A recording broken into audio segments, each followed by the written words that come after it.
Assalamu alaikum wa rahmatullahi wa barakatuh. Welcome, guys.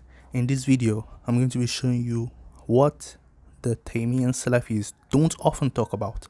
Okay, so I'm going to show you in this video how the question of spatiality, they always talk about directionality instead. Whereas they're not like the normal Salafis or just random people discussing. They actually have a position on spatiality. Does God have a size?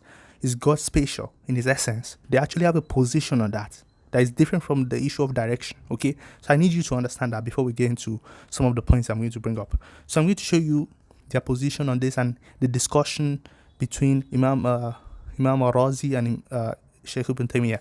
Of course, they didn't live in the same time. So Imam al-Razi was before Sheikh Ibn Taymiyyah, but he wrote a work called Bayan al-Talbis al-Jahmiyyah, where in that part, in that book, he tried to talk about this issue of space and time and how you cannot deny space for God. You have to affirm that God has a size and space. Literally. Okay, so let's just get into the video. So the first point is this. If you hear even this Taymiyan Salafis like Brother Jake or Brother Abdurrahman, they don't often talk about this issue. And that is why, and their scholars, even the normal Salafi scholars, they don't teach this. They don't teach their students that God has a size or God is spatially extended in space or something like that. They will just talk about ulu or falk or directionality. Is God above the, what's it called, shown or not? I know there's discussion about that and all of that, but there's another issue. The issue of spatiality. The issue of God having a spatial extension. That is another issue separate from the issue of ulu. It's connected to it. I'm not saying it's totally different, but they don't often talk about this. For instance, many Salafis have come to my channel having no idea that they actually have this position. I cannot count the amount of people I have to tell that, bro, this is your position. You actually believe God has a spatial extension. And they're like, no, we just affirm God is above the throne. I'm telling you, that's what they say. They don't know that they have a position on this. So is it that they don't teach them or they are just lying? But I don't think they're lying. They genuinely do not know. So, and another example is Brother Abdurrahman's recent video. It was actually where he was talking about the Asharis and everything. Did you notice that in that video, speaking of hiding something, it's like the Asharis, they're hiding some presuppositions and stuff. Bro, he never mentioned the issue of spatial extension. Rather, he was talking about directionality. Direction, that God is in a direction. They don't actually like talking about this. I'm not joking. So now, that's the first issue. The second issue is this. Remember that weird question posed by atheists that could God create a stone so heavy that it could not lift, and all those kind of questions, right? Now, aside from the aim of that question, which is dumb, okay, we usually respond by saying that, one, the question is wrong. It is asking if God could create a contradiction, okay? So this is how we usually respond to them, like, see, your question is irrelevant because you're saying, can God contradict himself? Because God is all-powerful. How can he create something that cannot lift or something like that? But more relevant to this video, okay, is two. Whatever weight anything is, God has power over it. For God's power is unlimited and infinite. So this is another answer you could give, that God's power is unlimited and infinite. Therefore, there can never be any finite weight that God will not have power over. Since every weight has to be finite, God has power over any weight. Okay, so that's one way we respond to it. Now, what about the size of creatures? Okay, this is not the question. What about the size of creatures? For those who ascribe spatial extension to God, they would have to believe in an unlimited spatial extension as well. Okay, using the same logic as above. To not do this would be arbitrary and inconsistent. Okay, so recently I found out that when I was reading this book by Farid Sulaiman, he talked about one of Ibn Taymiyyah's epistemology in the approach of Aqeedah, that it doesn't make distinction between, for instance, the concrete attributes and the, abstract attributes. He said the same rule has to be applied to all the attributes. You cannot apply one thing here and not apply something there. But on the issue of space and time, he applies one rule on the time, but he applies another rule on the space. For time, he believes that it's infinite, but for space, he believes it's finite. That's inconsistent, right? So that's one point. But the point of this third point is this. So now, what about the size of creatures? So a creature that has a size, okay? If you believe that, if someone asks you that this whatever size any creature is, God would have to be bigger than that at least. Okay, we'll get to that next question, by the way. The next question. I'm just posing this question. I'll get into it more. Okay, let me just show you something in this fourth point. Okay, it's better shown here. So now, between Imam Razi and Imam, what's it called? Sheikh Ibn Taymiyyah, the issue was about Imam Razi made an argument that if you say God has a spatial extension, that space would have to be incredibly small, infinitesimal, like it would be so small, or it would be infinitely big. Okay, that was his position. Like, is it that it's too small or is infinitely big? Okay, so, and he was like, this is absurd. It cannot be infinitely big, and it cannot be small, infinitely small, something like that. That therefore we don't, these two categories does not apply to God. God transcends space. That was his argument. Now, why are they ascribing finite size to God? You might be wondering, like, why are they doing that? Why don't they just say that God is infinitely big also? Like, just like we did with power. Like, God has infinite amount of power, unlimited. Why are they putting limit on the space part? Why is power not limited, but space is, what's it called? Power is unlimited, but space is limited. Why? Why are you doing that? Okay, so now, I'm answering the question now. So, because an infinite spatial extension comes with a lot of problems. I'm going to show you some. Okay. So, for instance, these same people who want to affirm, they want to affirm that God is on the throne. Okay. Istawa, the issue of Istawa. Okay. But the throne is finite in size. Okay. So, the throne is finite in size. Therefore, there can be no link between the infinite and the finite. So, if you say that God is infinitely big, then your position on Istawa is weird, because how can the finite and the infinite relate? Unless you don't understand the concept of finite and infinite. Okay, if you understand the concept, you will know that the infinite and the finite is the size is so, bro, I don't know how to describe it for you. Think of the biggest thing you can ever think of. Think of the trillion amount of, this universe. Imagine it in a trillion amount, trillion times. It's still nothing compared to infinite. Do you understand that?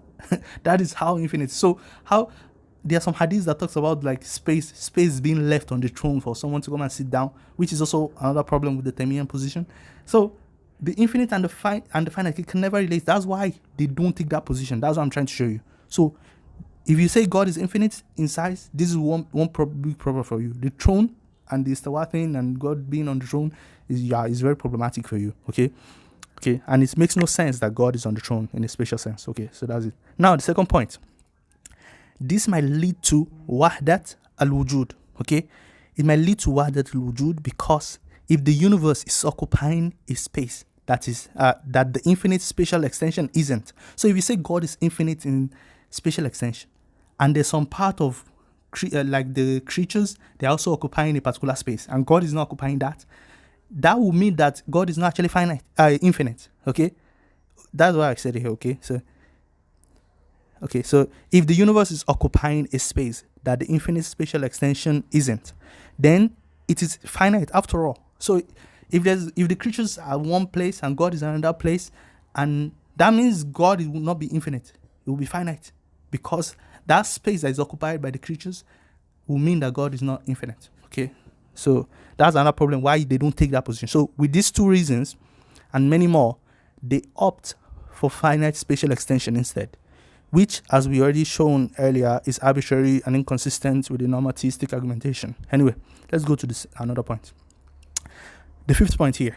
Another problem is that the moment they ascribe spatial extension to God, they would have to choose between, I've already made this point anyway, they would have to choose between an incredibly small being or an incredibly big, huge being. They choose the incredibly huge part, okay? So they opt for the latter. But this bigness is kind of restricted by the size of the throne, because they affirm the size of the throne also.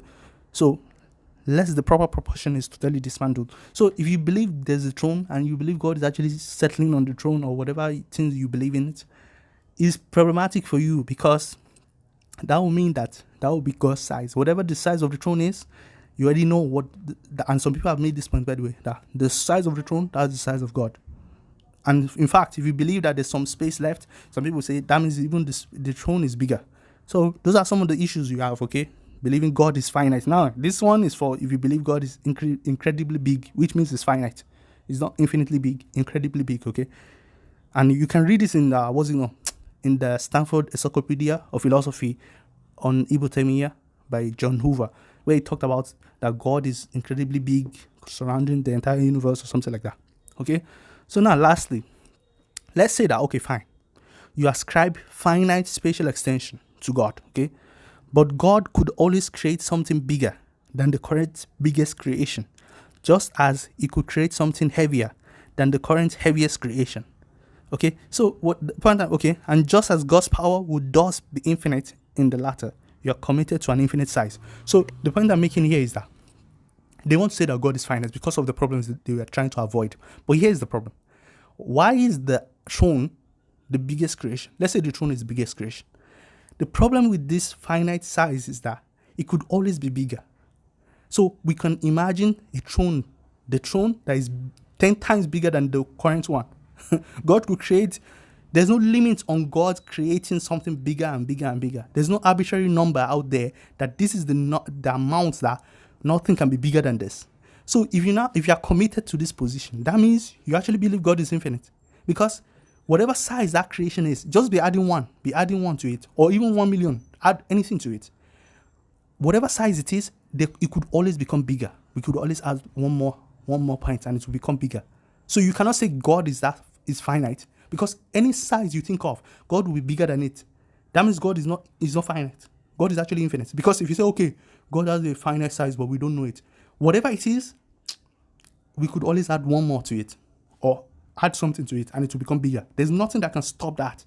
And if you've studied Kant, you understand that the problem with space is that you can extend space infinitely. There's not actually anywhere you can actually stop. If you want to be expanding it, there's no limit to how much you can expand space. Okay, so that's another point that is important. That in the end, they will have to be committed to a finite, unless they say that God cannot create something that is bigger than a particular number, a particular finite number. Then God would then be bigger than that. Then they will say, okay, then we are done. No, you cannot put an arbitrary limit on the size of a particular creature. God could create any creature that he wants that will be finite, but it will be incredibly bigger than the previous one. So I think that's another important point. There's still one more. Okay. I think, okay, this is the conclusion anyway, that it is much better and cleaner to just remove God from such comparisons with things with limits, dimensions and sizes, and comparing God is bigger than this. We can use that in language normally, that, okay, God is more powerful than us. But there's no comparison really. There's no degree. We are not bigger. God is not more powerful than us in degree. Do you understand? It's not a degree that is tenable. It's infinite. That the comparison is useless in the first place. So God transcends these things. God transcends him being in space and time. And what I made in this last point is that you can actually apply this to the issue of time also. You can show so many problems why God will not be in time. You can use the issue of duration and the rate of change. You can use that to actually make another argument if you want. But the point is that you see the problems with infinite, believing that God is infinitely big. There are many problems with it. And then they try to opt for the finite one. And then you see the many problems with it also. So that's why Imam al-Razi, he just went like, God is not incredibly small and is not incredibly big. God transcends space itself. And space and time does not apply to God. These Taymiyan Salafis, they reject this and they believe that anything that exists, it must be spatially extended. Else, it doesn't exist. We don't believe that. God exists without having spatial extension and without being in time. If you cannot believe that, I think that's your bias right there that you're hiding. And you don't often talk about this topic. That's why most of your followers don't know it. So this is what we are discussing here. What do you guys think in the comment section? See you guys later. Wassalamu alaikum wa rahmatullahi wa barakatuh.